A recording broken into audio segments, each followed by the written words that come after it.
Bon matin tout le monde. Bienvenue en personne à la Bible Parle. Content de vous voir un dimanche où il fait très beau. Donc merci à tous ceux qui se sont déplacés. Vraiment une bénédiction de vous voir, des beaux visages, des visages très souriants. J'étais très content de rencontrer la maman de Marjolaine ce matin. Je n'ai jamais vu. Vraiment, bienvenue parmi nous. On est heureux de vous voir, vraiment. Donc, on salue ceux qui nous suivent par Internet, virtuel. On est content que vous soyez là. Il y a des raisons pourquoi vous ne vous êtes pas déplacés, c'est correct.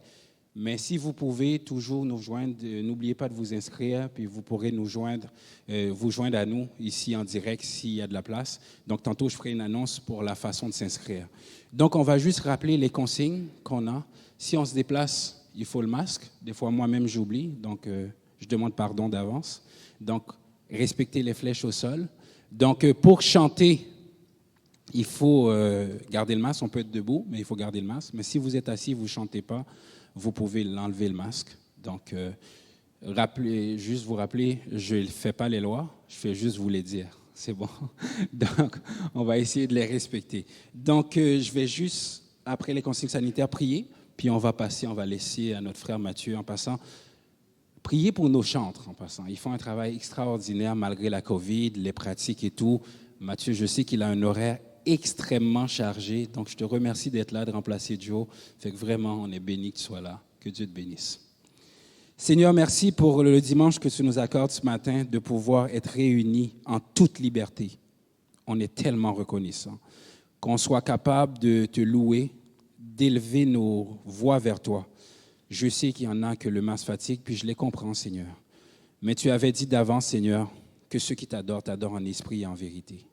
Accorde nos cœurs à ta parole, afin qu'on puisse vraiment te louer, te chanter, te donner toute gloire qui t'est due, Seigneur, et remplis nos cœurs de ta joie, car la joie de notre Dieu est notre force.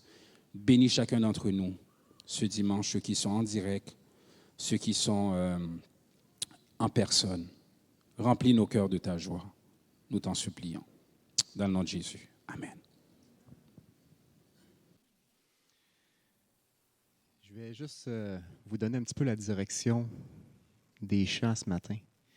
Le choix des chants, des fois on chante et on ne sait pas pourquoi les chants ont été choisis. Puis c'est le fun des fois de savoir en assemblée comment est-ce qu'on peut sélectionner des chants, la direction qu'on veut donner à la louange, à l'adoration. Puis ce matin, les chants qui ont été choisis, c'est « On chante combien Dieu est grand, comment il est extraordinaire, combien il est exalté, c'est lui notre espoir. » Puis que c'est lui qui nous relève par sa parole, qui est une lampe devant nos pas. C'est lui qui est sûr et fiable, un refuge, un appui depuis toujours. On lui demande de continuer de pourvoir à notre foi, de nous rassasier de ses bontés chaque matin avant que malheureusement on l'oublie. Et on est rassuré parce qu'il vit, nous n'avons rien à craindre. du lendemain, car nous savons qu'au son de sa voix, nous allons nous élever auprès de lui. Alors nous le louerons de tout notre cœur. Fait que vous voyez ici juste la liste des chants qu'on va chanter ce matin. Juste de se garder ça. C'est certain que c'est plus difficile en étant assis, ou c'est plus difficile, surtout quand il fait chaud comme ça, de se lever debout, chanter de tout cœur avec nos masques. À un moment donné, on cherche notre air. Mais si on est conscient de la grandeur de notre Dieu, il est exalté, il est le roi au-dessus des cieux, tout ce qu'il fait pour nous, ben, je nous encourage quand même à faire ce pas-là, puis de le louer, puis de le chanter, puis d'élever nos voix ensemble.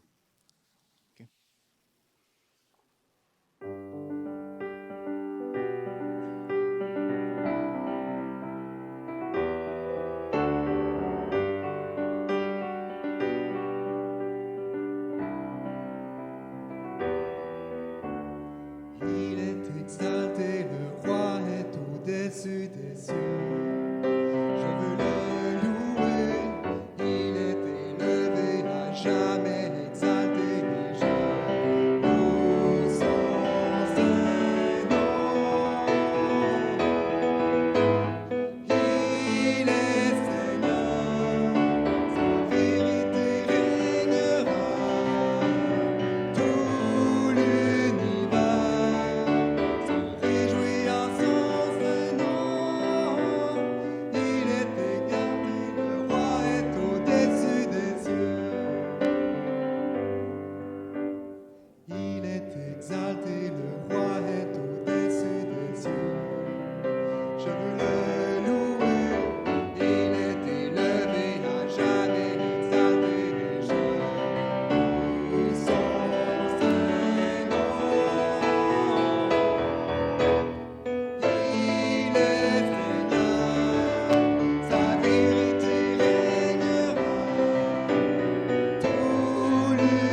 au-dessus, tu es lumière, par ton éclat le monde voit.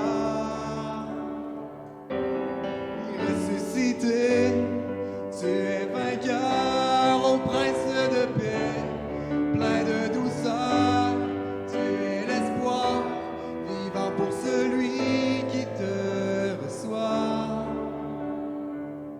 Oui, nous croyons.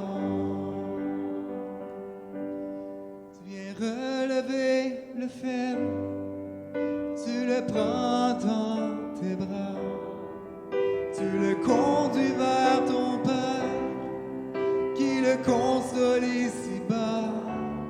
Entends le cri de ma prière, sois mon secours et ma joie. Passer de l'ombre à ta lumière, j'ai mis mon espoir en toi. Au-delà des océans, tu es venu me chercher. Au-delà de mes tourments, ton amour a triomphé. Montre-moi la splendeur et la beauté qu'il y a. T'obéir de tout cœur, à se confier à ta voix.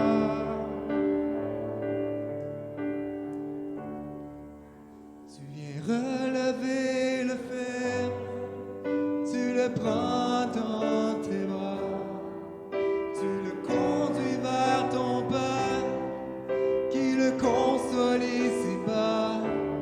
Entends le cri de ma prière, sois mon secours et ma joie.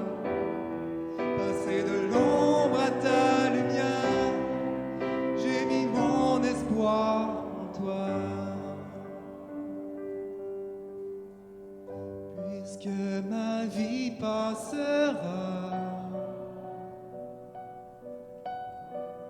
en toi je veux demeurer. Puisque tu triompheras,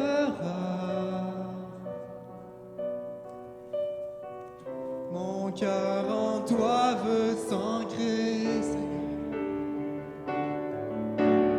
Montre-moi la splendeur et la beauté qu'il y a. À t'obéir de tout cœur, à se confier à ta voix.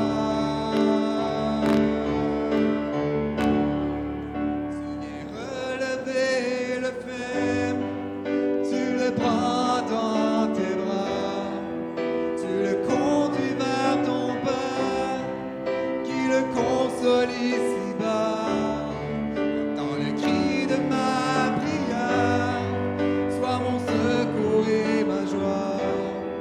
Passer de l'ombre à ta lumière, j'ai mis mon espoir en toi. Passer de l'ombre à ta lumière, j'ai mis mon espoir en toi. Passer de l'ombre à ta lumière, j'ai mis mon espoir en toi. Ta parole est une lampe devant mes pas, elle éclaire mon sentier. Ta parole est une lampe devant mes pas, elle éclaire mon sentier. Quand parfois je crains d'avoir perdu mon chemin, tu es toujours tout près de moi. Non, je ne craindrai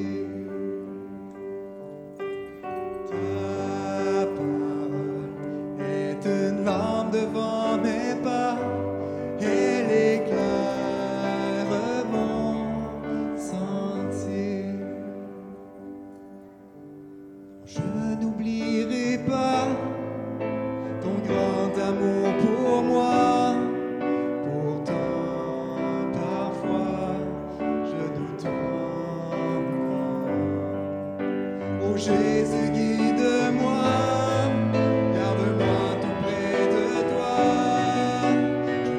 Je veux t'aimer jusqu'à la fin.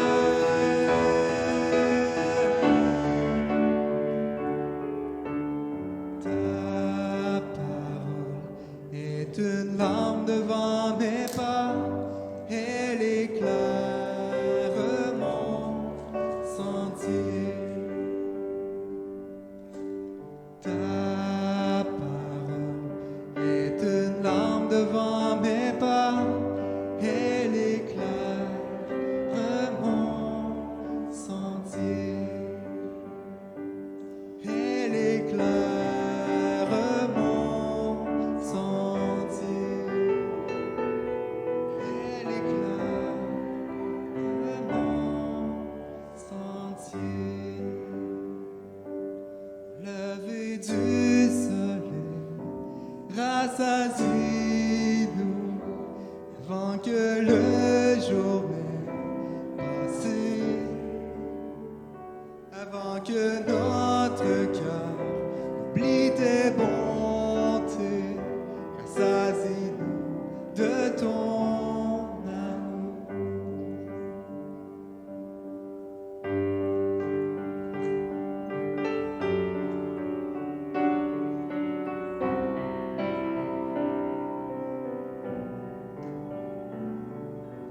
D'âge en âge, tu as été un refuge, un abri. Avant que les montagnes soient, ô Dieu, tu étais là. Mais nous ne sommes que poussière.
sais qu'il vit. Inquiétude, aucune inquiétude à avoir pour le futur. Je sais qu'il vit. Peu importe les situations qui vont arriver, Dieu est en contrôle, Dieu est au-dessus de tout, il est souverain sur tout. Il tient nos vies entre ses mains. On peut être en paix, avoir sa paix. Malgré toutes les situations, malgré toutes les inquiétudes, malgré toutes nos angoisses, nos anxiétés, on peut être en paix parce qu'il vit. Puis nous connaissons déjà notre espérance, nous connaissons déjà la finalité. Et on va la chanter ensemble. Une paix en moi grandit, malgré tout ce que je suis. J'ai trouvé mon sûr appui. Je suis bien, bien en lui. Jésus a triomphé. Le tombeau fut renversé. Il a vaincu la mort, car il est ressuscité. Et je m'élève au son de sa voix. Plus de larmes, plus de combats. Je m'élève comme l'aigle vole devant mon Dieu. Je m'abandonne, je m'élève, je m'élève.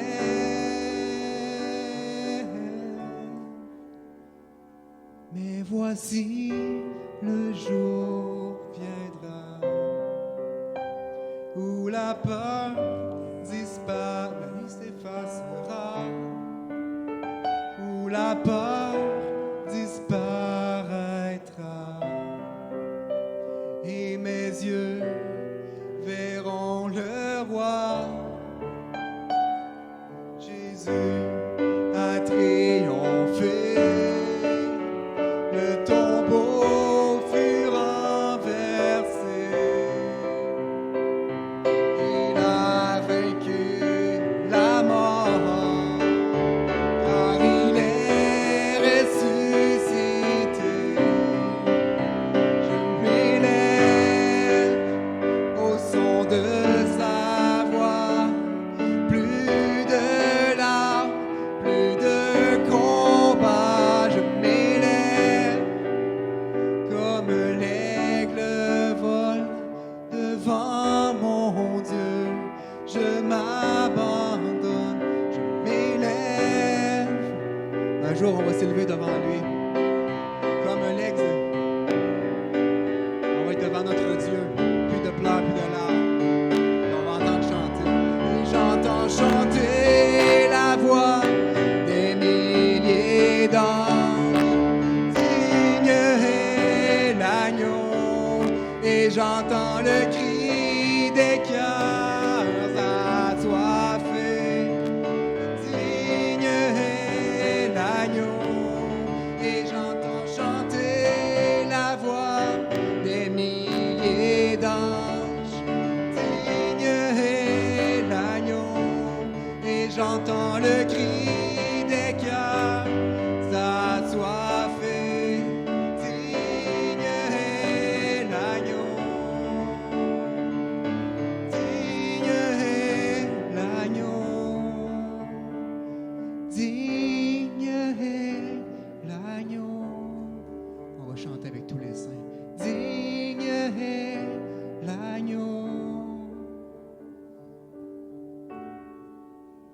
Je m'élève au son de sa voix. Plus de larmes, plus de combats.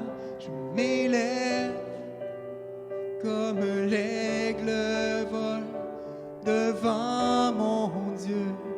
Je m'abandonne, je m'élève Quel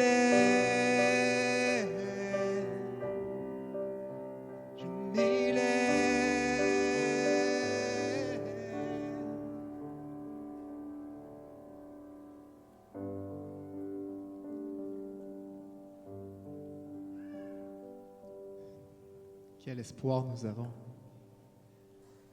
Quel espoir nous avons en Jésus. Amen.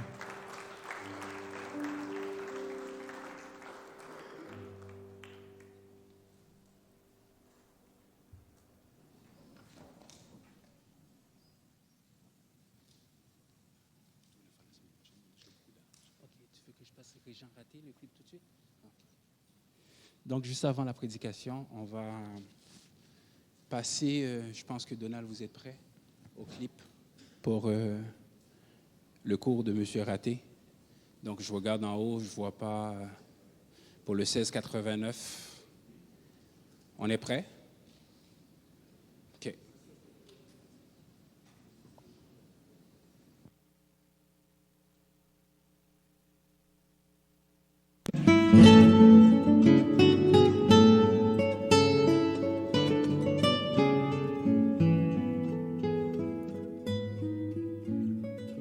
Et puis, je me rappelle, quand je m'étais converti, je voulais arrêter de fumer parce que les smats, c'est ceux qui ne fumaient pas, puis les losers, c'est ceux qui fumaient, parce que je n'étais plus dans la même gang, là, tu sais. Combien de gens venaient me donner un conseil? Hey, tu devrais arrêter de fumer. J'essayais, après 3 cigarettes, d'arrêter de fumer. Mais, tu sais, après, finalement, 1 heure ou 2, je pense que je vais remettre ça plus tard. Je veux dire, les addictions, c'est au niveau plus profond que de la raison. C'est pas juste de la raison. Le Saint-Esprit fait quelque chose de merveilleux en nous. Quand on apprend à dépendre de lui, puis qu'on y avoue ouvertement on sait qu'il n'est pas d'accord, bien, le Seigneur, tu dis que si tu affranchis, si tu nous libères, on va connaître la vraie liberté. Et c'est comme ça que le Saint-Esprit fortifie puissamment l'homme nouveau en nous pour contrecarrer, comme il dit, si vous marchez selon l'Esprit, vous n'accomplirez pas les désirs de la chair. Pour être délivré des désirs contraires à ceux de la volonté de Dieu, c'est de trouver dans l'homme nouveau cette nouvelle capacité, c'est les désirs de la liberté pour la volonté de Dieu. C'est vraiment quelque chose de fabuleux. Ce n'est même pas une question de moralisme. Ça va produire le fruit de l'Esprit dans notre vie, qui est d'abord la liberté des anciens désirs pour être animé de nouveaux désirs. Il produit en vous le vouloir et le faire. C'est fascinant.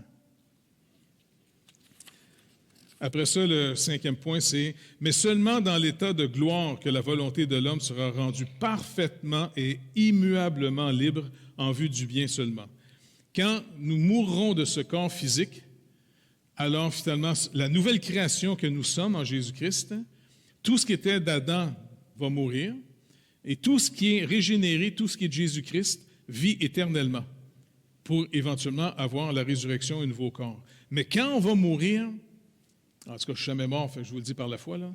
Mais quand on va mourir, vous allez totalement délivrer de tout ce qui vous empêchait, tout ce qui vous retenait, tout ce qui était une tension face à la volonté de Dieu. Et on va être totalement libre pour être dans la liberté que produit la vérité.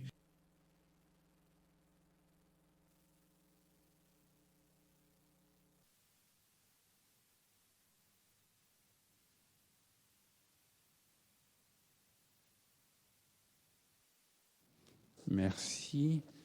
Est-ce qu'il y en avait un autre ou c'était tout, Donald? Monsieur Raté, je pense. Non?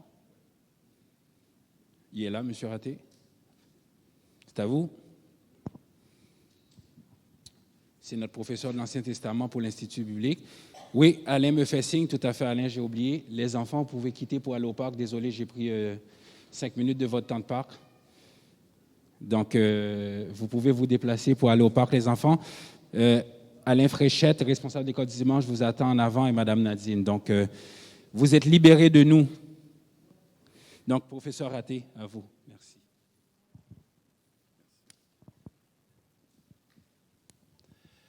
Merci, Emmanuel.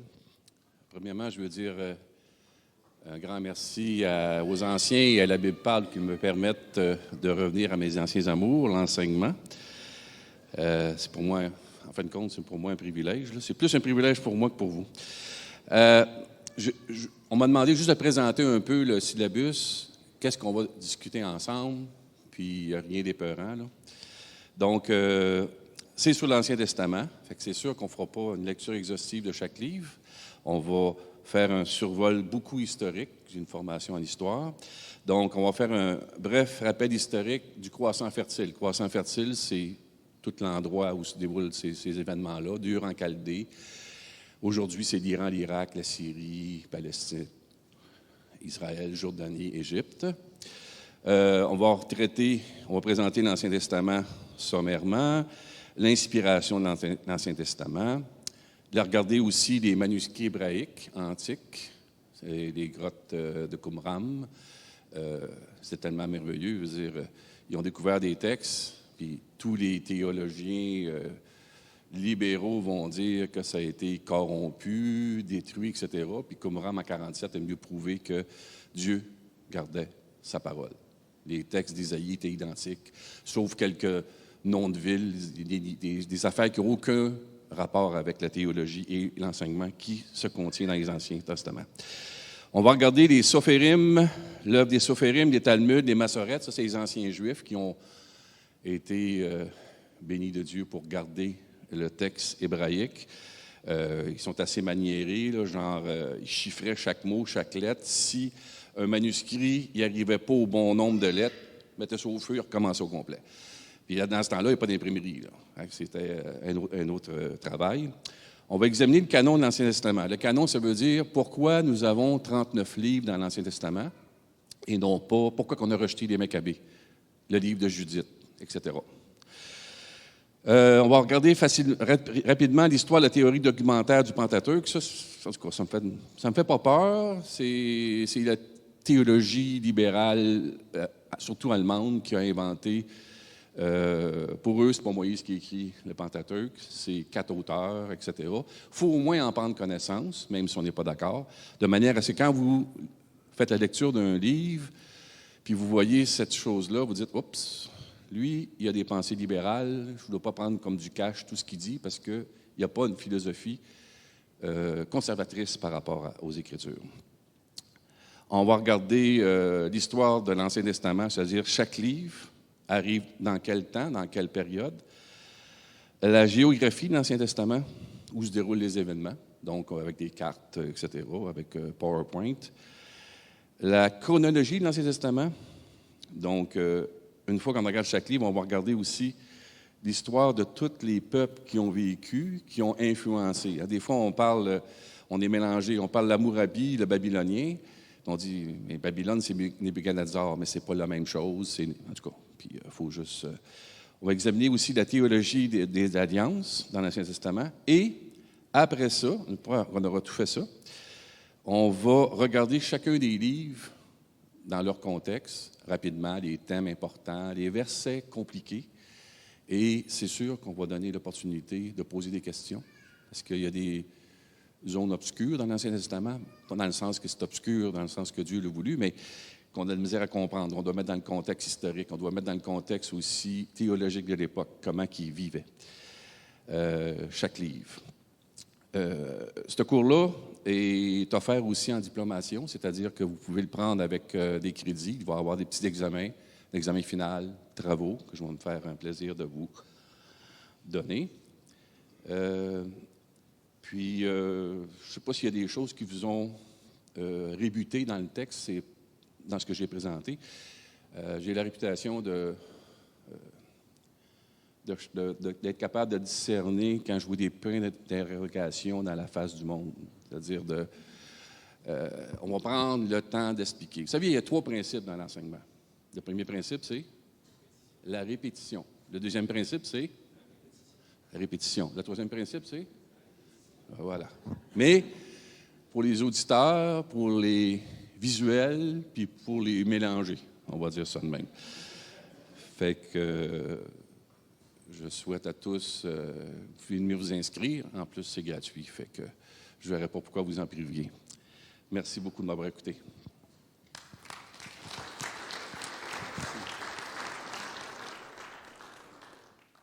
Je connaissais la réponse parce que je dis la même chose à mes étudiants. Donc. Ouais, ça va être le lundi soir, 19h, sauf le premier cours, à cause c'est le congé la fête du travail qui va être le mardi. Donc, ça débute exactement le 7 septembre 2021, 19h, ici même à la Bible Parle. Puis le lendemain, donc le 8, le cours habituel du mercredi, là, la Bible Parle avec 1689, Pasteur Jeff, que vous avez vu, qui est à la chute aujourd'hui. Donc, on va prier pour lui. Donc, notre prédicateur de ce matin, il n'y a pas besoin de présentation, je pense que vous le connaissez assez. Donc, il se passe de présentation. Mais par contre, je vais prendre le temps de prier juste avant de lui passer le micro afin que Dieu puisse toucher nos cœurs par la parole de Dieu qui sera amenée par lui. D'accord? Seigneur, merci pour notre frère Gabriel, notre ancien que tu as toi-même choisi. Car les anciens ne sont pas nécessairement votés, mais ils sont nommés et reconnus par l'Assemblée que tu leur as confiée. Alors ce matin, il doit, Seigneur, venir partager ta parole avec ton peuple. Puisses-tu, Seigneur, le fortifier. Puisses-tu, Seigneur, labourer nos cœurs ainsi que le sien, Seigneur, afin que ta parole puisse trouver, Seigneur, de bonnes terres et qu'il puisse porter fruit, Seigneur. Merci pour cet homme qui s'est mis à part. Bénis-le, bénis l'Assemblée, bénis Pasteur Jeff qui est à la chute ce matin et bénis tous les pasteurs du mouvement et tous les pasteurs à travers le monde, peu importe le mouvement, qui ont amené la parole, les prédicateurs. Permets que, Seigneur, ta parole puisse être prêchée à travers le monde et que des cœurs puissent être touchés, Seigneur. Merci, Seigneur. Dans le nom de Jésus, nous t'en prions. Amen. Avec vous, Gabriel Lallier.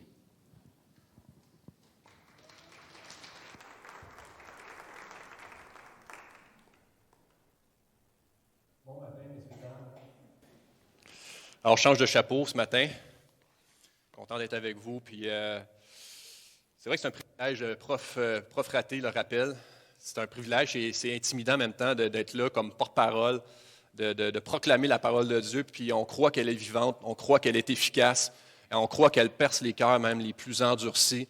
C'est ma conviction. Puis, vraiment, ce matin, j'aimerais qu'on prenne cette posture-là devant la parole de Dieu et de briser toute familiarité. Parce que j'espère que vous allez bien. Si vous n'allez pas bien, vous êtes à la bonne place. Vous avez vraiment fait le bon choix de venir à l'Église ce matin. Vraiment, souvent, le réflexe qu'on a, en tout cas, c'est mon réflexe. Si vous ne me voyez pas le dimanche, vous allez comprendre quelque chose. Quand ça va mal, on a tendance à vouloir s'isoler. Hein, on veut s'isoler, on ne veut pas se montrer dans notre état le plus faible. OK, je suis le seul à avoir ce réflexe-là. je vois des visages avec des gros points d'interrogation. Non, c'est vrai, on veut se montrer sous notre plus beau jour habituellement.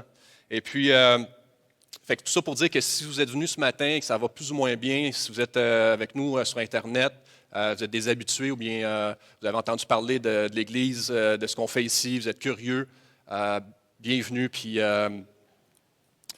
c'est un rendez-vous qu'on se donne semaine après semaine. Parce qu'encore une fois, on croit que le Seigneur agit, qu'il est vivant. Aujourd'hui, on l'a chanté tantôt. Et puis, si on répète ce rendez-vous-là semaine après semaine, c'est que c'est vraiment une conviction. C'est un rendez-vous qu'on se donne. Le texte que je veux vous partager, que je veux lire avec vous, se trouve dans la première épître aux Thessaloniciens. Première épître aux Thessaloniciens. Et puis, on va lire le premier chapitre ensemble.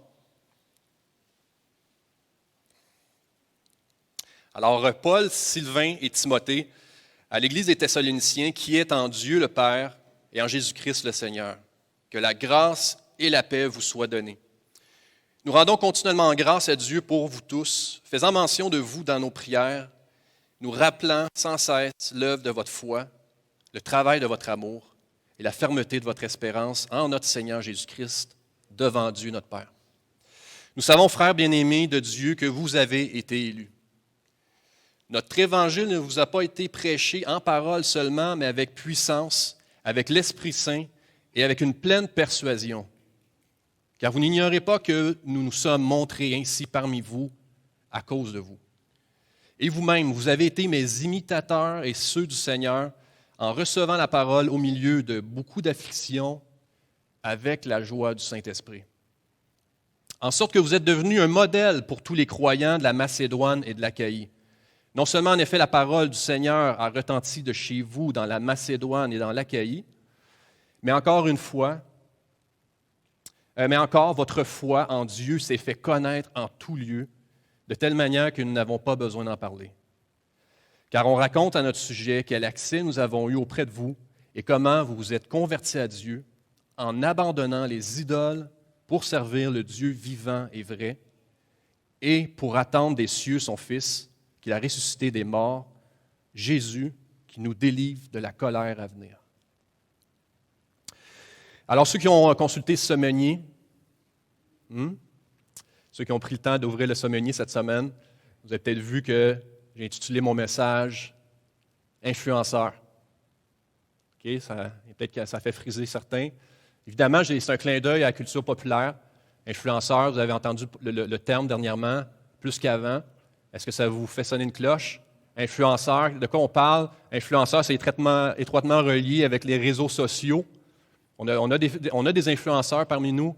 Donc, c'est beaucoup des gens qui vont commercialiser leur image ou mettre de l'avant du design intérieur et puis qui vont avoir un paquet d'abonnés sur Instagram, sur YouTube. Et puis, on les appelle influenceurs parce qu'ils ont un impact, ils ont effectivement une influence sur beaucoup de gens, surtout dans ces domaines-là, OK? Donc, influenceurs. Et j'aurais pu appeler mon message imitateur, mais il y aurait eu beaucoup moins de monde ce matin ici. C'est moins vendeur. Et imitateur, entre imitateur et influenceur, on a choisi un titre qui est vendeur. Là, vous allez me dire, ouais, mais on n'est pas supposé de présenter la parole de Dieu telle qu'elle est sans essayer de la vendre puis de l'enjoliver puis de. C'est juste un titre, OK? C'est juste le titre de message. Vous me jugerez une fois que j'aurai terminé le message. Mais effectivement, que Dieu me garde fidèle à sa parole. Et puis, c'est le désir, c'est pour ça qu'Emmanuel a prié au début. Chaque fois que quelqu'un se présente ici, on veut vraiment rester fidèle à sa parole. Donc, qu'est-ce qu'un influenceur selon le cœur de Dieu? C'est la question que je vous pose ce matin. Qu'est-ce qu'un influenceur selon le cœur de Dieu? Et juste pour vous mettre dans le contexte de ce qu'on vient de lire, l'Église à Thessalonique, c'est une Église qui est jeune, et on le voit déjà dans les premières lignes, c'est une Église qui est dynamique, malgré qu'elle soit jeune, récemment implantée par Paul à la suite de 3 sabbats à enseigner probablement dans les synagogues, c'était ses habitudes. C'est une Église déjà qui est jeune, qui est dynamique, qui a un rayonnement dans la région. Donc, étant dans le nord de la Grèce actuelle, là, elle a un rayonnement autant dans le nord que dans le sud. Et puis, Paul va leur écrire cette lettre-là peu de temps après les avoir visités, après avoir implanté l'Église.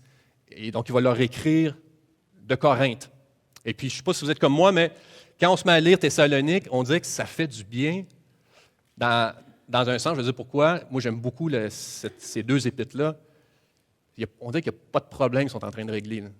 C'est une Église qui va bien, c'est frais. Quand on sort de Corinthe, puis de Galate, Paul arrive, puis il leur rentre dedans sous 2 aspects différents. Le Corinthe et Galate avaient 2 types de problèmes différents. Mais là, on arrive à l'Épître aux Thessaloniciens, et puis wow, c'est bon, ça fait du bien de voir une Église comme ça qui va bien, qui est en santé. Et puis, fait que j'affectionne particulièrement cette lettre-là. Et écoutez, on pourrait passer beaucoup de temps sur la lettre. On pourrait y aller vraiment verset par verset. Moi, ce matin, j'ai quelques minutes. Je voudrais juste prendre le temps de m'arrêter sur un aspect ici que Paul va traiter par rapport à la vie de l'Église et qui va être un indice pour nous, un secret que la parole nous dévoile ce matin. Et ça se trouve au verset 6, où il va dire « Vous avez été mes imitateurs et ceux du Seigneur. » Vous avez été mes imitateurs et ceux du Seigneur. On dit souvent que les enfants apprennent comment? En imitant. Hein? On dit souvent que les enfants apprennent en imitant. Bon, on remarque au verset 6 que c'est un secret ici qui nous est dévoilé par rapport à la vie d'Église à Thessalonique. Et ce qui est intéressant, c'est que Paul va dire « Vous avez été mes imitateurs », il va parler au passé, tandis que dans la plupart des autres lettre qu'il va envoyer, il va commander. Il va commander, soyez mes imitateurs. Soyez les imitateurs de Dieu. Mais là, il s'adresse aux Thessaloniciens en leur disant, vous avez, de toute évidence, vous avez été mes imitateurs et ceux du Seigneur, et ça a porté du fruit. Ça a réellement porté du fruit. Et puis c'est une clé là, pour nous ce matin par rapport à justement la santé de cette Église-là, le dynamisme, puis le fait qu'elle soit, qu'elle rayonne dans toute la région. Alors, quand on parcourt les Écritures, on s'aperçoit que Paul va souvent ramener ce point-là qui est essentiel à notre marche avec Dieu. Le fait d'être des imitateurs. Alors, Paul va dire, comme on le voit ici, qu'on est appelé à être imitateur de lui, Paul, comme apôtre. 1 Corinthiens 4, 16. Oui. Je vous en conjure donc, soyez mes imitateurs. Donc, à plusieurs reprises, Paul va exhorter, va commander les églises à être imitateurs, ses imitateurs comme apôtres, comme pères dans la foi. Et il va dire une chose intéressante, je crois que c'est dans le verset 1 Corinthiens 4, 16, il va dire, quand même vous auriez 10 000 maîtres en Christ, en Jésus-Christ, vous avez un seul Père dans la foi. Et je trouve que c'est extrêmement pertinent pour nous aujourd'hui. On en parle beaucoup dernièrement, et surtout avec la pandémie qui nous a frappés, ça a exacerbé quelque chose, et c'est la suivante. On a énormément de matériel disponible en ligne. On a énormément d'enseignants, de prédicateurs, de maîtres en Christ. Mais Paul va dire, il n'y a rien qui va remplacer la parole donnée par votre Père dans la foi, par ceux qui sont vos parents dans la foi, par ceux qui sont dédiés jour et nuit à vous enseigner personnellement. Donc, vous pourrez avoir 10 000 maîtres en Christ, 10 000 prédicateurs en ligne, 10 000 conférenciers, 10 000 blogueurs, et c'est bon, c'est une richesse, mais il y a encore Gospel Coalition, dernièrement, qui mettait en garde, qui disait, attention, si vous avez 2 heures à mettre de côté le dimanche, allez à votre église locale. Déplacez-vous, mettez votre Internet à off, lâchez notre site, on est content que vous soyez là, on est content de mettre à profit des articles. Écoutez, c'est la crème, hein? Gospel Coalition, l'Évangile 21. Mais si vous avez du temps à mettre le dimanche, rendez-vous physiquement à votre église locale. Puis on va voir pourquoi. Alors, je vous en conjure, on voit que Paul stresse un point ici qui est extrêmement important pour lui. Soyez mes imitateurs. Un peu plus loin dans le même épître, 1 Corinthiens 11, 1, soyez mes imitateurs comme je le suis moi-même de Christ. Donc, évidemment, Paul, continuellement, il veut réaffirmer son autorité comme apôtre, mais il veut rappeler que sa marche à lui, elle est fondée sur Christ. Okay? Soyez mes imitateurs comme je le suis moi-même. Donc, imitateur de Paul comme apôtre, on a la parole qui nous est laissée, on a les lettres de Paul, donc on continue à être ses imitateurs dans ce qu'on voit, dans son enseignement, et puis ça marche. Okay? Ensuite, imitateur de Dieu. C'est là que les gens deviennent un peu plus nerveux. Est-ce qu'on peut réellement être imitateur de Dieu? Imitateur de Dieu, Éphésiens 5, 1. Devenez donc les imitateurs de Dieu comme des enfants bien-aimés.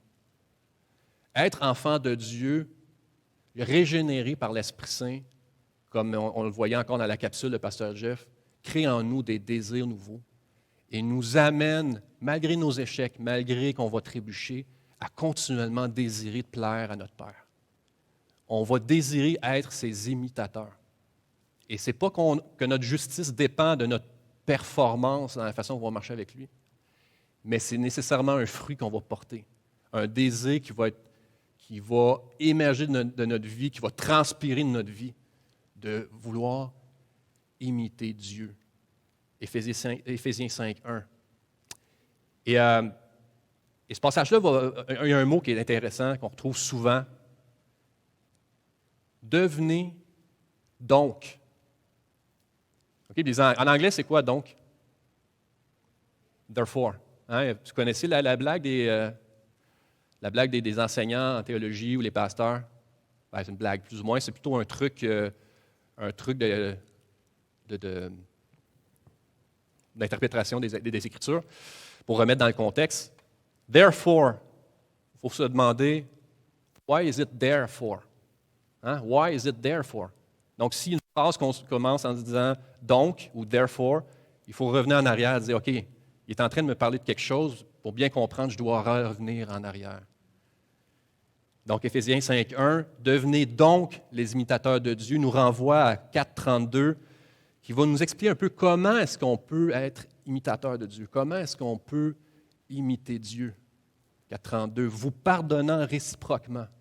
Et puis, on va développer un peu plus tard, tantôt, comment ça se fait, qu'est-ce qu'on doit imiter exactement, mais 4.32, vous pardonnant réciproquement comme Dieu vous a pardonné en Christ. Et tout à l'heure dans le texte, la suite, c'était marcher dans l'amour à l'exemple de Christ qui nous a aimés.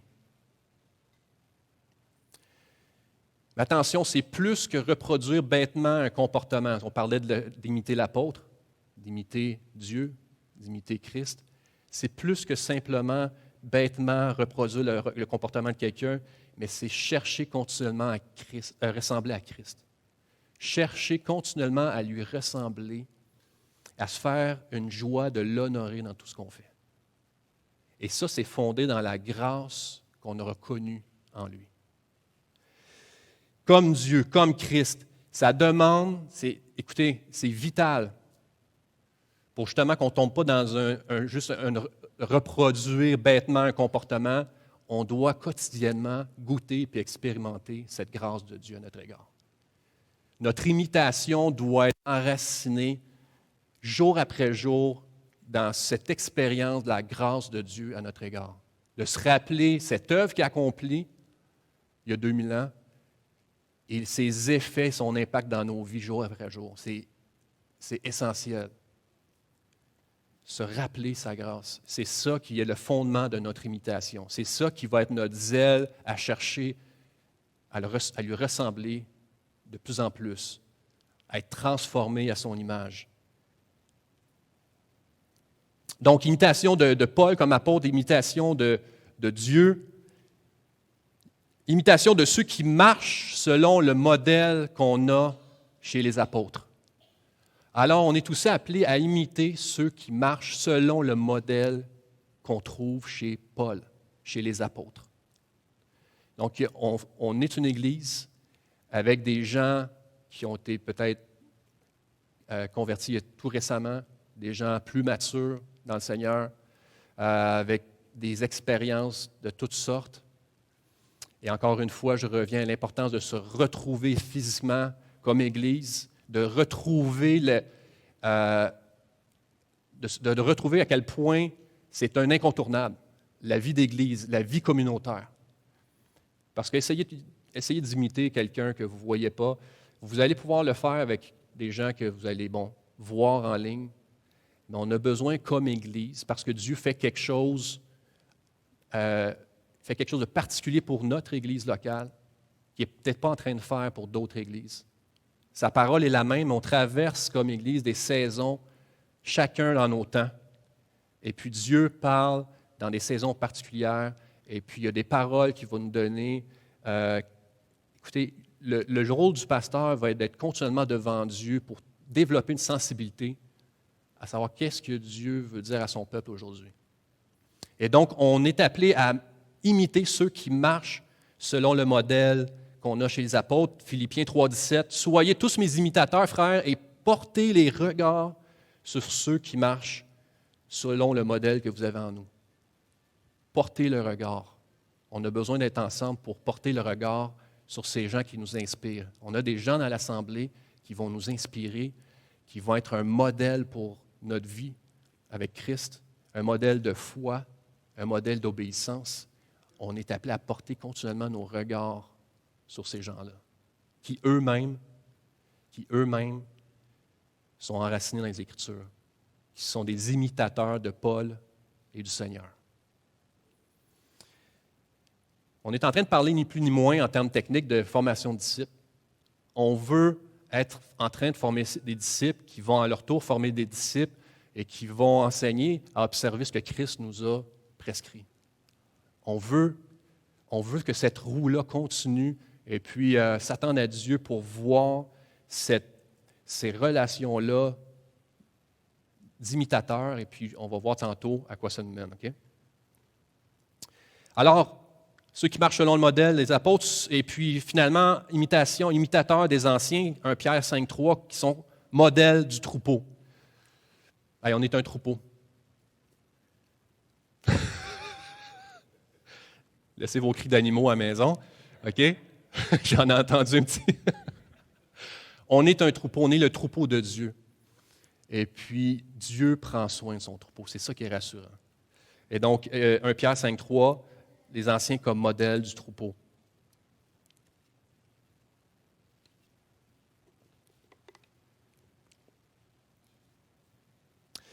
Donc, on s'aperçoit d'une chose en regardant ces textes-là, puis en s'attardant sur cet aspect de la vie chrétienne qui est d'imiter.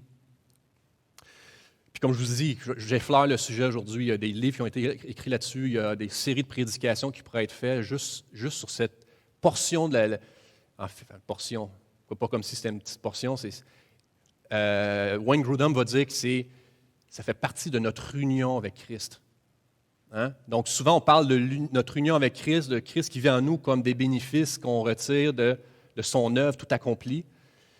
Mais ça va ensemble. On ne peut pas séparer le fait d'être unis à lui, de bénéficier de l'œuvre qu'il a accomplie pour nous, séparer ça de notre marche et de l'imitation de Christ, des apôtres, de ceux qui marchent selon le modèle qu'on trouve chez les apôtres.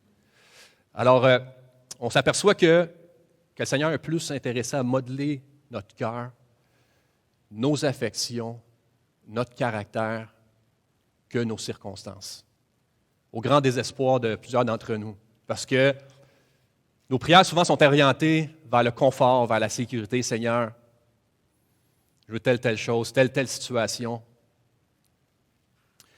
Et le Seigneur est plus intéressé à modeler notre cœur, nos affections, nos désirs, notre caractère, que nos circonstances. On voit au verset 6 que les Thessaloniciens ont connu la joie du Saint-Esprit malgré les afflictions. Et c'est complètement contre-intuitif. Nous, on recherche les conditions gagnantes. On cherche des circonstances favorables à marcher avec Dieu, à se développer comme individu, à s'épanouir. Donc, ce que Dieu fait, c'est complètement contre-intuitif. Mais il le fait et il est très bon à le faire. Et donc, la transformation du cœur se fait souvent dans des conditions qui sont à nos yeux défavorables.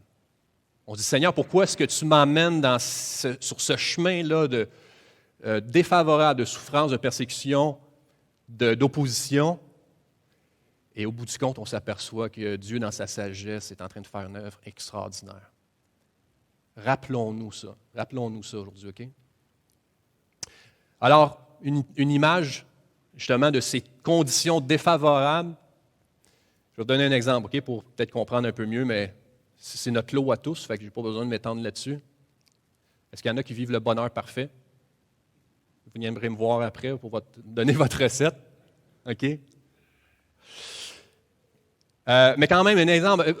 Qu'est-ce qu'on fait quand un bateau est en péril sur la mer? C'est quoi le réflexe des matelots quand le bateau est en péril? On va tous mourir. Hein? On quoi? On jette à l'eau? Oui, ça c'est assez radical, mais avant ça, on jette des objets hors de l'eau. Il y a du délestage qui se fait. Le Seigneur fait du délestage dans nos vies. Il nous amène dans des endroits où il va délester. Il va nous ramener à l'essentiel. Il va nous ramener à chérir sa parole, à vraiment retrouver à quel point la suprématie de Christ dans nos vies. C'est ça qui va être notre motivation. C'est ça qui fait que ça ne laissera pas place au désespoir. Il va y avoir des périodes de découragement, mais comment est-ce que je ne tomberai pas dans le désespoir? C'est quand je me rappelle et que je regarde et que les autres me rappellent aussi. C'est extrêmement important que Dieu est en train de faire une œuvre. Il y a eu du délestage. OK? J'y tenais à mon radeau. Comment je vais m'en sortir? À cette heure, j'ai plus de bateau de radeau. Il y a des choses, là, on y tient, puis le Seigneur fait du délestage, et puis tôt ou tard, on va le remercier. Alors, qu'est-ce qu'on doit imiter? Okay? Donc, on est appelé à imiter, mais qu'est-ce qu'on doit imiter exactement? Oui, c'est une réponse. Donc, on vient de voir quelques exemples. On en a déjà parlé, OK? Donc, de se pardonner comme Dieu nous a pardonné en Christ. Mais il y a un texte que j'aime tellement. Il y a un texte que j'aime tellement, puis c'est un texte qui m'a accroché à l'époque où Philippe Lascombe était responsable des groupes maisons. Salutations à Lise, à Philippe. Content de te voir, Lise. Et puis, à cette époque-là, on était autour d'une table avec Dominique Préjean, Emmanuel, il y avait Benoît, il y avait notre ami qui est à Sainte-Agathe là, maintenant, où on faisait les barbecues. Là. François et d'autres. Larry Tardif.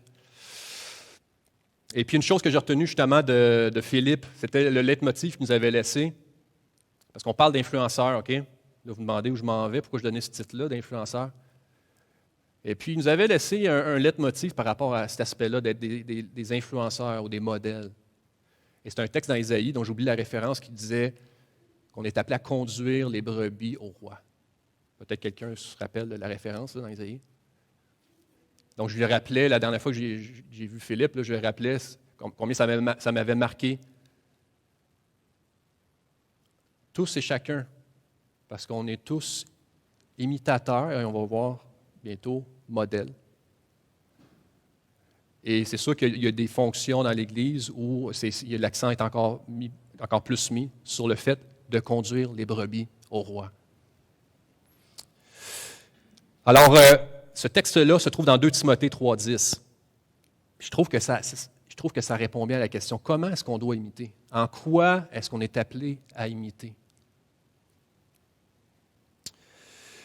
2 Timothée 3,10.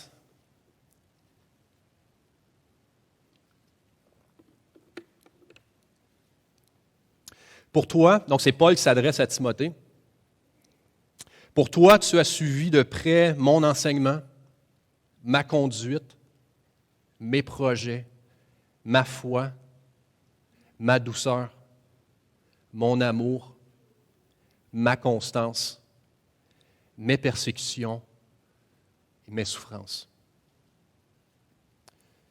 Donc, ce n'est pas juste l'enseignement, ce n'est pas juste un bel exemple. Je trouve que ce texte-là fait vraiment le tour et on sent l'intimité là, du maître aux disciples, si on veut, là, de Paul à Timothée. On sent ici qu'ils ne se sont pas connus la veille. Et puis, ils n'ont pas simplement parlé de la pluie du beau temps.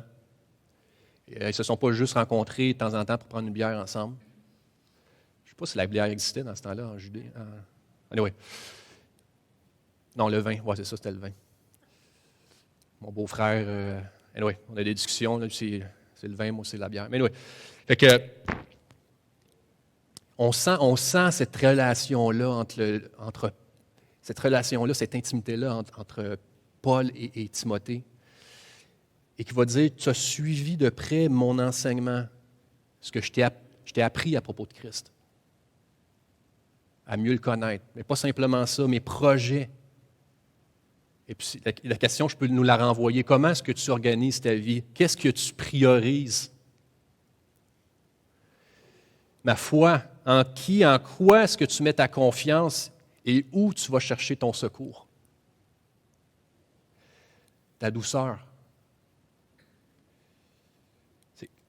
C'est quoi ton rapport aux autres?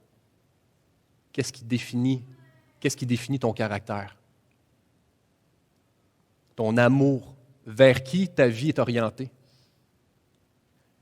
Vers qui ta vie est orientée? Ta constance, est-ce que tu demeures dans ces choses-là ou tu cherches continuellement des opportunités? La persécution, c'est quoi ta réaction devant l'opposition? Celui qui veut vivre pieusement va être persécuté. Nous, on n'a pas vraiment connu ça. Je sais qu'il y a Murray Héron qui a été emprisonné, grand prédicateur qui a déjà prêché ici, d'ailleurs, il y a quelques années. Mais on vit de l'opposition, parce qu'on est identifié à Christ, on vit de l'opposition, on ne peut peut-être pas appeler ça de la persécution, mais on vit de l'opposition.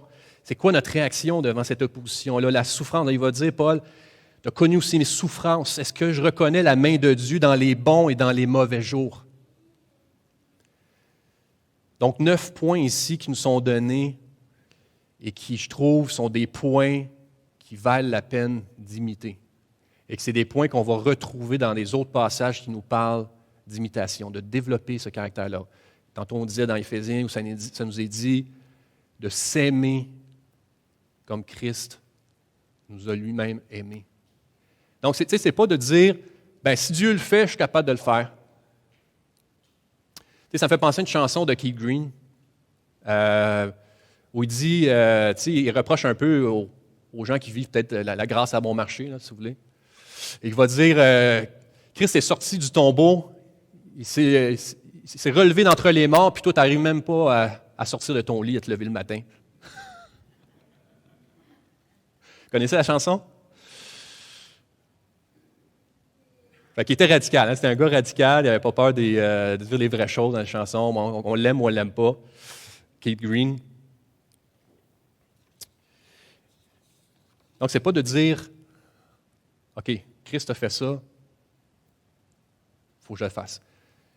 Comme je disais tout à l'heure, je dois être continuellement renouvelé dans la grâce qu'il a à mon égard, dans sa bonté, son amour à mon égard. Acte 13, 43 va dire, restez attachés à la grâce de Dieu. Restez attachés à la grâce de Dieu. Je vais revenir là-dessus tantôt, on va bientôt conclure. Donc, on est appelé à imiter, mais on s'aperçoit que les imitateurs deviennent des modèles, des influenceurs. Et ce n'est pas qu'on arrête un jour de devenir imitateur. Toute notre vie, on est des imitateurs. Toute notre vie, on est appelé à suivre l'exemple qui nous est donné par les apôtres, et puis, etc. Mais on s'aperçoit en lisant la lettre aux Thessaloniciens que rapidement, les croyants de Thessalonique sont non seulement devenus imitateurs, mais sont devenus modèles et une inspiration pour toute la région. Des influenceurs, selon le cœur de Dieu. Des exemples. D'autres, il y a des traductions qui vont parler d'exemples. Donc, modèle, exemple. Moi, je vous lance un terme moderne aujourd'hui, les influenceurs. Et on avait une discussion avec mon ami Mathieu, puis Jonathan la semaine dernière sur qu'est-ce qu'un leader. Et puis, Jonathan nous rappelait, c'est une parenthèse, qu'un leader, c'est quelqu'un qui va influencer. Parce que si on veut être leader selon les principes de ce monde, on va rapidement devenir des dominateurs et des manipulateurs. Mais Dieu nous appelle à être influenceurs, à influencer, à inspirer par ce que notre pasteur invité nous a dit la semaine dernière, en servant. Le Seigneur nous appelle, encore une fois, c'est contre-intuitif, ce n'est pas selon les principes de ce monde. On est appelé des influenceurs, des exemples, des modèles en servant. Sinon, si on quitte ce chemin-là, on va devenir dominateur et manipulateur. C'est obligé. Donc, d'imitateurs à modèle, ils nous ont laissé, les Thessaloniciens nous ont laissé un modèle de ce que c'est la vie chrétienne normale, pour reprendre le titre d'un livre de Watchmani. Ils ont laissé un modèle de ce que c'est la vie chrétienne normale par les 3 fameuses caractéristiques ou piliers ou dimensions de la vie chrétienne que Paul va ramener à quelques reprises dans ses lettres. Donc, une foi agissante, le travail de l'amour et une fermeté, la fermeté de notre espérance en Jésus-Christ. Une foi agissante, le travail de l'amour, la fermeté de notre espérance en Jésus-Christ. Donc ça, c'est le modèle qu'il nous laisse. Donc Paul, il dit ces choses-là sont évidentes parmi vous. Et puis, petite note en passant, je pense que c'est MacArthur qui souligne le fait que le travail de l'amour nous parle de l'effort soutenu à orienter nos vies, comme je disais tout à l'heure, vers les autres. Donc, la foi, comme Pasteur Jeff nous rappelle beaucoup dernièrement, la foi qui produit des fruits, donc ces œuvres avec lesquelles on est appelé. Et puis, le travail de l'amour, c'est cet effort soutenu dans une vie orientée vers les autres. Et ça a amené les Thessaloniciens à abandonner les idoles, à servir le Dieu vivant et à attendre Jésus-Christ. Verset 10, attendre des cieux son Fils qui l'a ressuscité des morts, Jésus, qui nous délivre de la colère à venir. Donc, c'est trois choses qui ont été évidentes dans la vie des croyants de Thessalonique, puis qui ont été concrétisées, qui ont été manifestées par l'abandon des idoles pour servir le Dieu vivant dans l'attente du retour de Christ. Donc, il y a vraiment cette attente. Je pense que Christine, on en parlait justement dimanche aussi, cet aspect-là de l'attente du retour de Christ.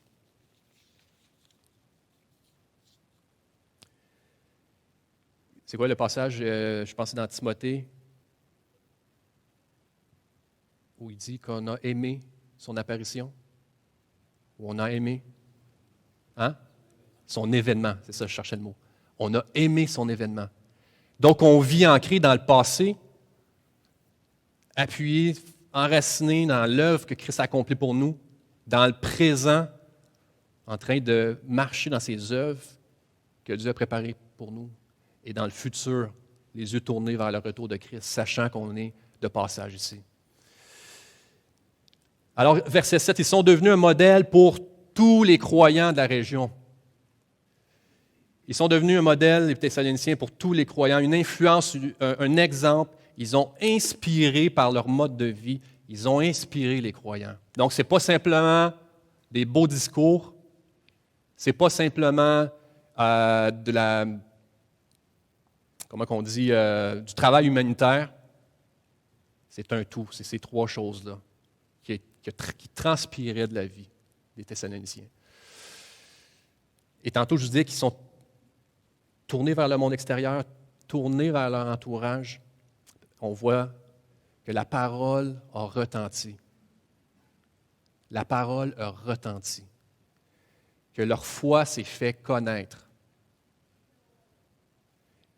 Et qu'on racontait des choses à leur sujet. Verset 9. Paul il dit, ça se parle.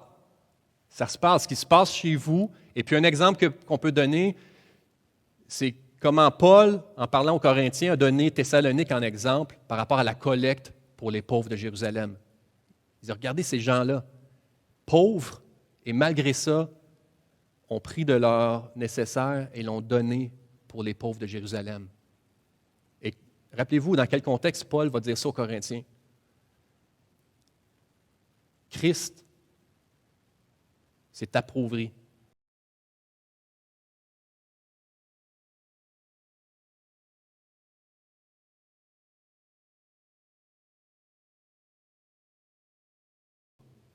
Toujours. Sinon, ça va créer deux choses. Bien, d'abord, cet appel-là à imiter, ça nous pousse au bout de nos capacités. Vous êtes d'accord avec nous, avec moi? Avec nous. J'ai préparé ça, cette prédication, avec quelqu'un d'autre. 1 Jean 3,16, nous avons connu l'amour en ce qu'il a donné sa vie pour nous. Nous aussi, nous devons donner notre vie pour les frères. C'est un appel radical. D'où l'importance de demeurer ferme dans cette grâce de Dieu et d'expérimenter cette grâce-là, sa bonté à notre égard, jour après jour. Et on va connaître des échecs et on va connaître des succès. Il y en a qui voudraient lever la main. OK? Vous êtes dans une période où vos succès sont gros comme ça, vous flottez. Puis, je suis content pour vous. Il y a des temps comme ça où ça va bien. Il me semble que j'ai eu une sanctification, j'ai eu un boost de sanctification dernièrement, je ne sais pas. J'ai eu un bonus avant même la résurrection. Et puis, il y a d'autres périodes où c'est nos échecs, on les a en pleine face. Et puis je sais qu'il y en a ici ce matin qui vivent la face dans leurs échecs. Vous vivez la face dans vos échecs. Soyons pas rongés par nos échecs. On va tous connaître des périodes d'échecs, de succès. J'aimerais vous dire ce matin, ne soyons pas rongés par nos échecs, ni enflés par nos succès. Le Seigneur a marché dans une obéissance parfaite. Le Seigneur a marché dans une obéissance parfaite et il ne se lasse pas de nous pardonner. Donc, expérimenter sa grâce et de se rappeler qu'il ne se lasse pas de nous pardonner, on relève la tête et puis on se rappelle que lui-même agit en nous. Donc, l'ennemi veut nous amener à porter tout ce fardeau-là sur nous-mêmes. Mais rappelons-nous que Christ vit en nous et que le Saint-Esprit agit en nous. Et donc ça va nous garder du désespoir, que des fois, ces périodes où les échecs sont gros, comme un éléphant, on les a en pleine face. Et c'est ce que l'ennemi veut créer. L'ennemi veut nous amener finalement sur les deux terrains.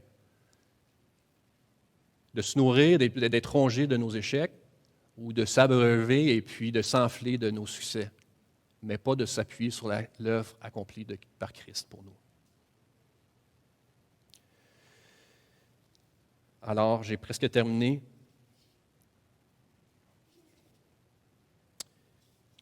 Sur ce sujet-là, il y a une parole que je vais vous laisser. 2 Pierre.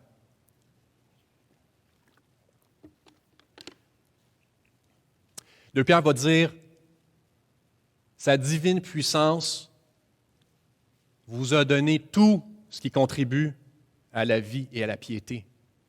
Parce que ici, l'imitation, là, on parle de piété. Sa divine puissance vous a donné tout ce qui contribue à la vie et la piété. Et un peu plus loin, il va dire, c'est pourquoi donc faites tous vos efforts pour développer les différentes vertus que Pierre va donner.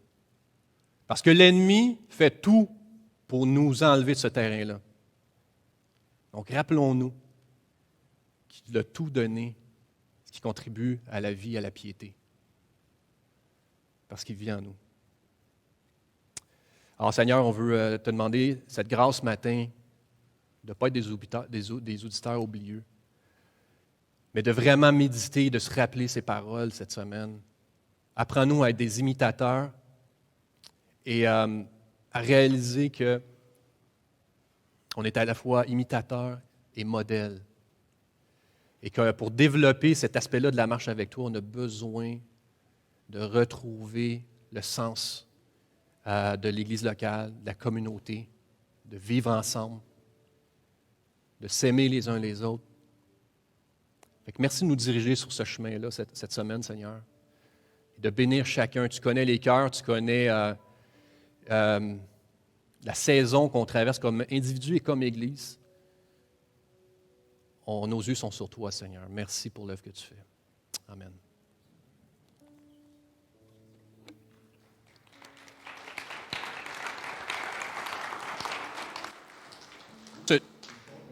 À l'arrière, avec mon ami Christopher, s'il est toujours disponible, pour aider ceux qui auraient de la difficulté à s'inscrire au cours, okay? Notamment Ancien Testament.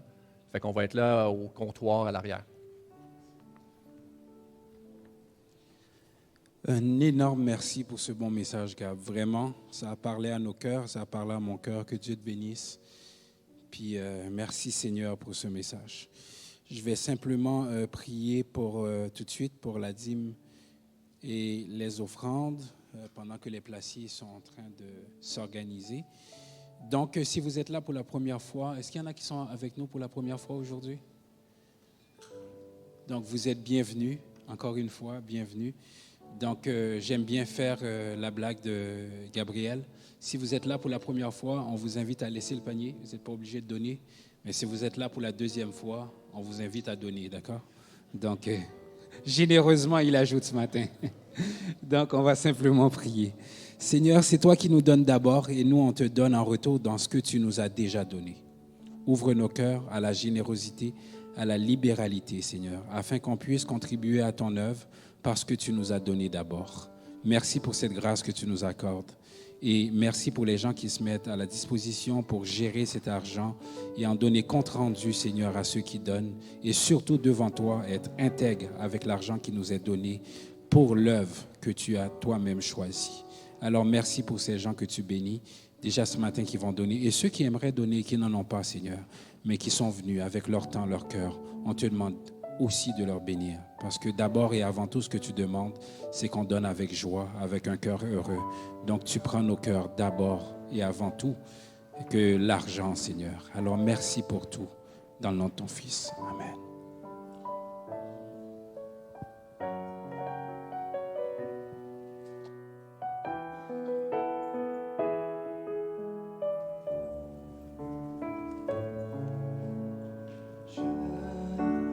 Louerai l'Éternel de tout mon cœur. Je raconterai toutes ses merveilles. Je chanterai son nom. Je louerai l'Éternel de tout mon cœur. Je ferai de toi le sujet de ma joie. Alléluia.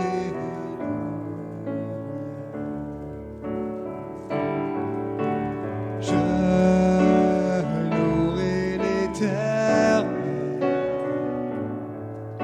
de tout mon cœur. Je raconterai toutes ses merveilles. Je chanterai son nom. Je louerai l'Éternel de tout mon cœur. Je ferai de toi le sujet de ma joie. Alléluia.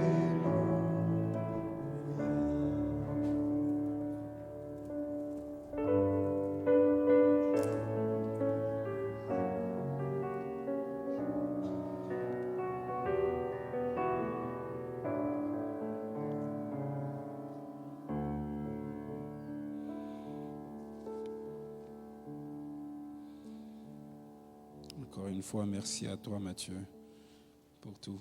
Sois béni. Donc, pour terminer, on va passer habituellement à nos annonces. Donc, première annonce, on organise déjà des baptêmes et des rencontres pour les nouveaux membres. Donc, s'il y en a parmi vous qui ne sont pas encore baptisés, qui voudraient le faire, ou qui ne sont pas encore membres, qui voudraient le devenir, vous pouvez toujours contacter Pasteur Sylvain, soit l'appeler, soit l'envoyer un courriel à sylvain.turgeon@commercial-labibleparle.com. Je sais que ça apparaît pas, on ne l'avait pas demandé, mais c'est le beau jeune homme qui est assis ici. Donc, vous pourrez aller le voir. C'est notre pasteur sur place. C'est vraiment une bénédiction de l'avoir en passant. D'avoir un pasteur sur place, c'est vraiment, vraiment, vraiment une bénédiction.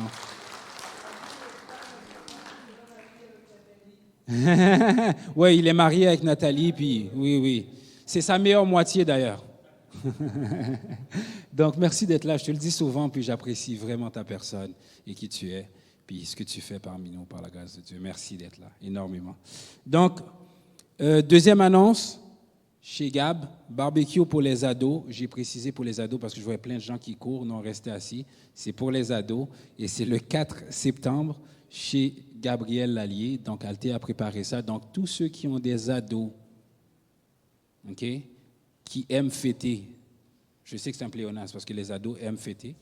Donc, tous ceux qui ont des ados, vous pouvez aller voir Gab pendant qu'il va être en arrière. Vous pouvez lui glisser un mot. Sinon, c'est le 4 septembre en après-midi, vers 1h. Lui, il habite proche d'un lac. Il y a des canaux. Je ne vous dirai pas s'il est riche, mais en tout cas, il y a, mais non, il y a des commodités à côté de chez eux où ce que les ados peuvent faire du canot, du kayak, de la planche. puis ensuite un petit barbecue chez lui. Donc, c'est un temps béni pour les ados pour bien commencer l'année scolaire ou bien finir l'été. Peu importe la façon que vous le voyez, le rendez-vous est chez lui, le 4 septembre en après-midi. Donc, pour plus d'informations, il va être à l'arrière. Ou Alté, est-ce que Alté est là ce matin? Non, il n'est pas là. Mais ou Alté, vous pouvez voir soit Gabriel qui est présent ou appeler Alté. De toute façon, les ados, s'ils savent qu'il y a un barbecue, ils vont trouver un moyen de se rendre chez toi, t'inquiète. Prépare tes hamburgers, ton barbecue. Oui, exactement. Donc, troisième annonce, la rentrée, le village, donc l'école du dimanche, recommence le 12 septembre. Donc, dimanche prochain, notre frère Alain Fréchette va venir nous faire une annonce. Donc, les parents qui se demandaient qu'est-ce qui se passe avec l'école du dimanche, mais vous pourrez à l'inscription vous inscrire et dire le nombre d'enfants qui seraient là. Donc, aussi, ça va être fait. Alain est là parmi nous. On est bien content de le voir. Fait que c'est lui qui va coordonner tout ça. Donc, Alain, tu viendras faire une annonce dimanche prochain, comme prévu. Donc, si la date est déjà prévue, Alain va juste vous annoncer un petit peu comment ça va fonctionner. Mais la rentrée, c'est bien le 12 septembre 2021. D'accord? Donc, aussi, on a le camp des boulots, le 24 au 26 septembre, Festival des couleurs. C'est là que j'ai passé mes vacances cet été.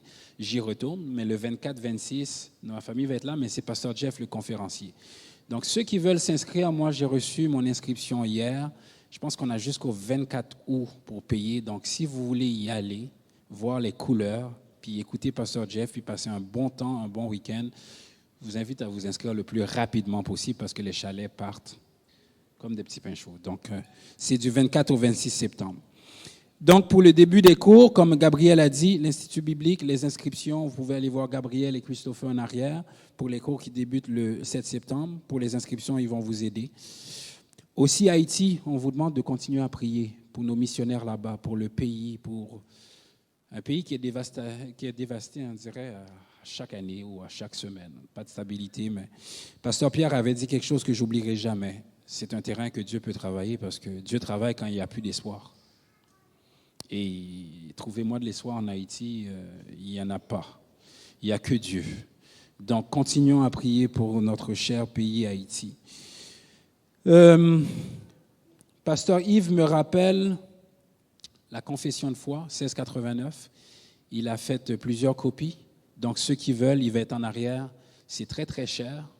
Sortez vos portefeuilles, compte de banque, faites un prêt, c'est $6. Donc, si vous voulez, vous pouvez aller vous procurer une copie en arrière.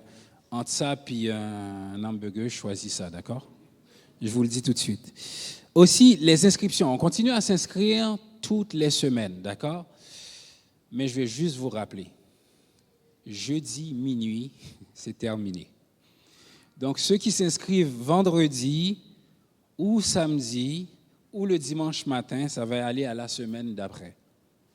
Donc, entre aujourd'hui dimanche et jeudi minuit prochain, c'est pour le dimanche qui vient. Donc, si vous vous réveillez la nuit, vous remarquez qu'il est vendredi matin, 2 heures du matin, vous vous inscrivez, mais vous vous inscrivez pour dans 2 semaines. Est-ce que c'est clair? Parce que ça a l'air de rien, mais le vendredi, il y a un staff qui se réunit pour faire les chaises, pour placer les gens, pour préparer la salle, pour désinfecter.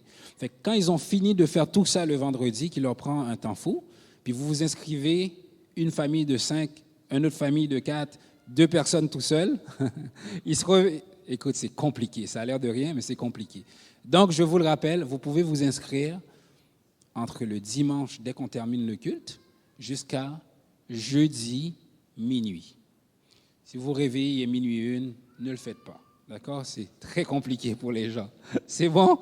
C'est clair? J'espère que je me suis fait bien comprendre. Donc, Normand me demande de vous rappeler que les retraités, les très jeunes retraités, commencent le 12 septembre, le 16, pardon, jeudi le 16 à 10 heures du matin.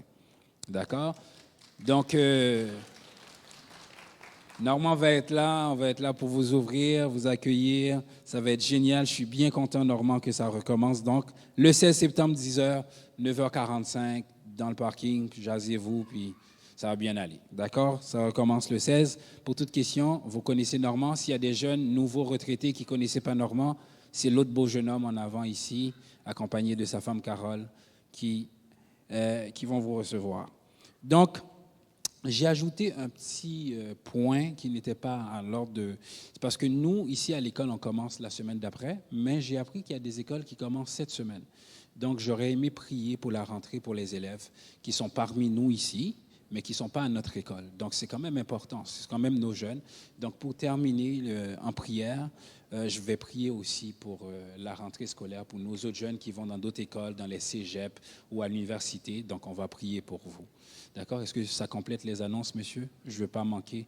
Moi, je dis toujours que c'est plus facile pour moi de prêcher que de faire des annonces. Donc, c'est bon. Donc, on va prier pour terminer.